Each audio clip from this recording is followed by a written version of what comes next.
My name is Jennifer, and this is why I don't want my miscarriage to stay secret. I thought my first ultrasound would go like this. My doctor would point out the baby, and I'd turn to my husband, Brendan. He'd tear up, and I'd whisper, "Can you believe it?" We'd finally see our burrito, one of our favorite foods and our nickname for our unnamed fetus. Instead, I saw a fuzzy gray screen. My obstetrician told me there was no evidence of life, just a gestational sac. She asked me to come back 2 weeks later. If there was growth, we were in business. If my uterus was still empty, I would miscarry.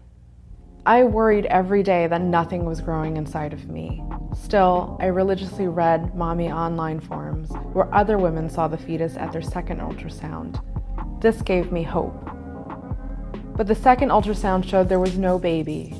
Talking to my doctor, I was completely calm, asking when we could try again. "Everything's going to be okay," Brendan said. It wasn't until later that I curled into a ball in our bed, sobbing. My very first pregnancy became my very first miscarriage. The budding belly I had grown fond of, I now hated. No one I knew ever posted to Facebook, "I had a miscarriage today."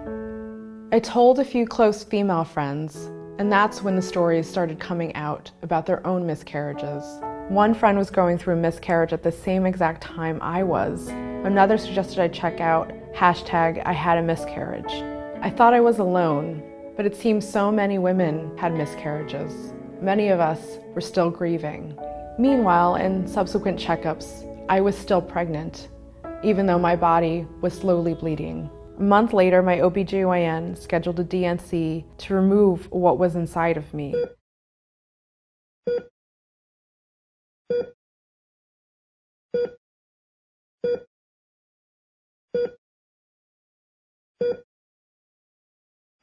When I woke up in the recovery room, the head of OBGYN came in. He demonstrated with his hand how my uterus was inverted. When my doctor went in to dilate me, she accidentally punctured a small hole in the top of my uterus. They had to go in and stitch me up, leaving me with small scars on either side of my stomach. A group of medical workers were walking through the maternity ward. "Congratulations," one woman said to me. I shook my head. "No, there's no baby." She frowned, then left. At home, I spent 2 days in bed. I didn't cry. I just wanted to not exist anymore.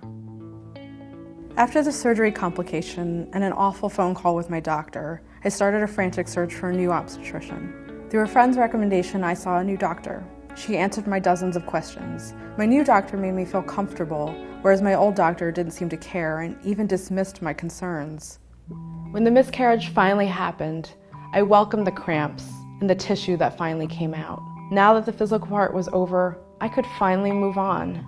I told more friends via email. The outpouring of support and love was tremendous. 2 months later, Brendan and I were shopping at Target. I accidentally wandered into the baby section with rows of cribs. Suddenly my heart raced. Tears were coming, so I ran out of the baby aisle and found Brendan. All I had to say was, I went into the baby section. He pulled me into a giant hug.